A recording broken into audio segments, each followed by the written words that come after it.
What is a video game? It's just a set of problems. It could be anything. Civilization is problems in history. Halo's problems in a fantasy world of fighting. Chibi Robot is problems on how a 4-inch robot could clean a house. It doesn't matter what the problems are. All a video game is a set of problems that you must solve in order to win.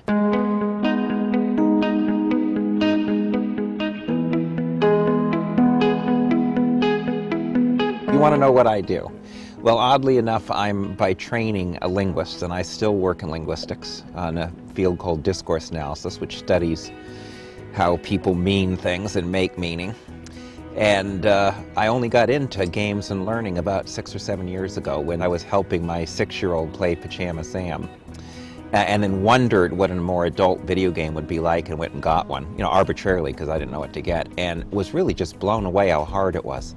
But after I played a number of hours poorly, I really was fascinated by this cultural phenomena that people are paying for a long and hard and difficult thing that has to be successful in teaching them to play it, because it'll go broke if it doesn't. And when I finally caught on to, you know, the theory of learning behind video games, which I think is quite different than how we learned in school, it became, to me, a life-enhancing experience.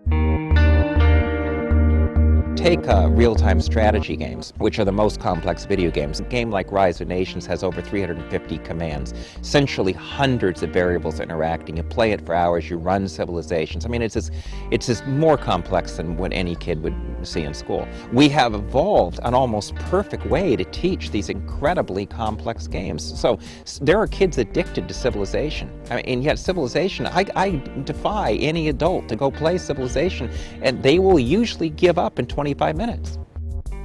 So let's talk about assessment, because assessment and testing is what drives our current school system. If you're not happy with how schools teach today, they teach that way because of the tests we have. So we've come to realize we're not going to change the paradigm of schooling and get deeper learning in it, learning for problem solving and innovation, unless we change the tests and change the assessment, because they drive the system. Now, here's a little thought experiment about assessment for anybody who's a gamer. We take it as completely natural that you would be in an algebra class for 12 weeks, and then I would give you a test on algebra, maybe one designed in some other state, to see whether you learned any algebra. We take that as natural. We do it every day. So let's say a kid plays Halo on hard, and you know, he plays 30, 40 hours, and he finishes Halo. Would you be tempted to give him a Halo test?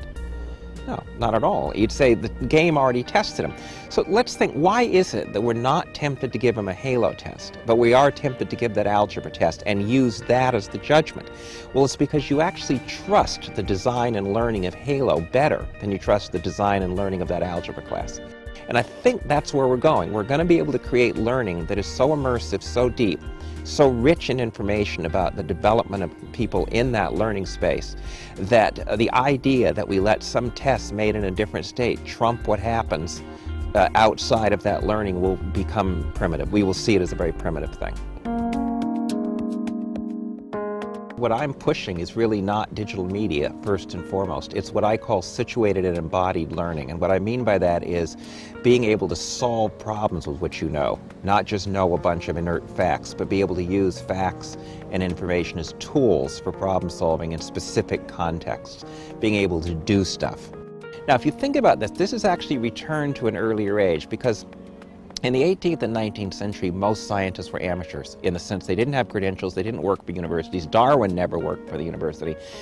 He was, you know, could take care of himself, and he did his science. And people wrote letters. I mean, instead of journal articles, they wrote letters to each other, and they did science together, and they helped each other, and they mentored each other. Schools in America, for the first time in history, have genuine competition. And that's because companies, large and small, are selling 24/7 learning customized to you and your learning style outside of school. And you can learn didactically or in performance-based, any way you want. It's customized to you. Some people are doing it for profit. So we have a curriculum and a school system out of school now, and it's in community centers, it's in libraries, it's in privileged homes. And it's based in this digital learning and also in this situated, contextualized, problem-solving learning where you can do and articulate your knowledge. And it's making some of our skill and drill schools look bad. That system is going to put pressure on schools, and it is already operating by deeper forms of assessment that are built, where the assessment is integrated with the learning, where it's based on copious information, and where it's used to customize the learning back to you, as well as to give information across all the stakeholders so they can resource the learner. It's a new phenomena where we really have two school systems. We have a school system for the 21st century in popular culture where people are thinking about complex systems and kids are producing their own knowledge, whether it's about the weather or robotics or machinima or digital media. And then we have a school system that's basically giving you the basics of numeracy and literacy. And that pressure, I think, will bring about real change.